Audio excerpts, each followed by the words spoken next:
Jezebel பிரியமான இறை உறவுகளை மீண்டும் ஒரு புதியதொரு நாளுக்குள் நாங்கள் காலடி பதிக்கின்றோம். தந்தை மகன் தூய ஆவியினுடைய அருளும் ஆசீரும் உங்கள் ஒவ்வொருவரோடும் நிறைவாக இருப்பதாக. இறை ஜெசபெல் பிரியமான இறை உறவுகளே, அன்று ஆண்டவன் இயேசு தன்னுடைய சீடர்களை அழைத்து பல பணி பொறுப்புகளை அவர்களுக்கு கொடுக்கின்றார். அந்த வேளையிலே ஆண்டவராகிய கிறிஸ்து அவர்களுக்கு சொன்ன அதே வார்த்தைகளை இன்று எனக்கும் உங்களுக்கும் ஞாபகப்படுத்துகின்றார். கொடையாக பெற்றீர்கள், கொடையாகவே வழங்குங்கள். கொடையாக பெற்றீர்கள், கொடையாகவே வழங்குங்கள்.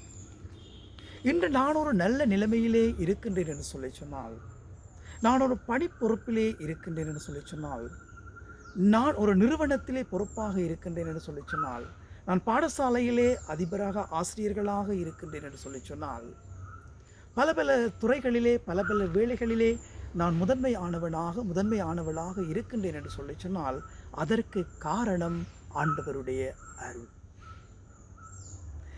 எனக்கு இருக்கக்கூடிய அறிவு, ஆற்றல்கள், திறமைகள், புத்தி எல்லாவற்றையுமே ஆண்டவர் எனக்கு கொடுத்தது.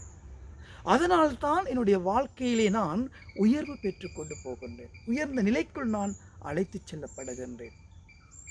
ஆகவேதான் ஆண்டவர் கொடுத்த ஒவ்வொரு அருள் வளங்களும், அருள் ஆசீரும், அவருடைய ஆசீர்வாதங்களும், எனக்கு ஆண்டவர் கொடுத்திருக்கக்கூடிய அறிவு, ஆற்றல்கள், திறமைகள் எல்லாவற்றையும் பயன்படுத்தி நான் ஆண்டவருக்கு பெருமை சேர்க்கவும், ஆண்டவரை புகழ்ந்து பாடவும், என்னோடு வாழ்பவர்களுக்காக என்னை கொடுக்கவும், என்னுடைய அறிவு, ஆற்றல்கள், திறமைகள் எல்லாவற்றையும் மற்றவர்களுடைய ஈடேற்றத்திற்காக நான் பயன்படுத்தி மற்றவர்களையும் என்னோடு அழைத்து செல்லும், அவர்களுக்கு வழிகாட்டும், அவர்களை உயர்த்தி செல்லும் நல்ல உள்ளமாக நானும் நீங்களும் வாழ வேண்டும் என்பதே ஆண்டவருடைய விருப்பமாக இருக்கின்றது.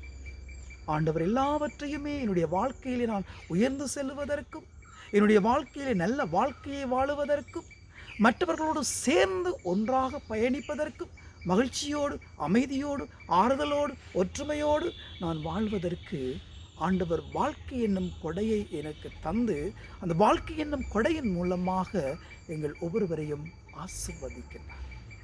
ஆகவேதான் எங்களோடு வாழ்பவர்கள் மத்தியிலே நான் நல்லவளாக வாழ்ந்து எல்லோரையும் ஒன்று சேர்த்து பயணிக்கும் நல்ல உள்ளங்களாக நானும் நீங்களும் மாற வாழ ஆண்டவர் எங்களுக்கு கொடுக்கக்கூடிய ஒவ்வொரு கொடைகளையும், ஒவ்வொரு வரங்களையும், ஒவ்வொரு அருள் வளங்களையும், எங்களுக்கு ஆண்டவர் கொடுத்திருக்கக்கூடிய அறிவு, ஆற்றல், திறமைகள் எல்லாவற்றையுமே நாங்கள் மற்றவர்களுடைய நன்மைக்காக, மற்றவருடைய வாழ்க்கைக்காக, மற்றவருடைய ஈடேற்றத்திற்காக அனைத்தையும் ஒப்புக் கொடுத்து ஆண்டவருடைய வழியிலே செல்ல நாங்கள் ஆயத்தமாகவும், அன்னை மேரி மூலமாக ஆண்டவருடைய பாதையிலே செல்வோம். எல்லாம் வல்ல இறைவன் தந்தை, மகன், தூய ஆவி நிறைவாக ஆசீர்வதிப்பாராக.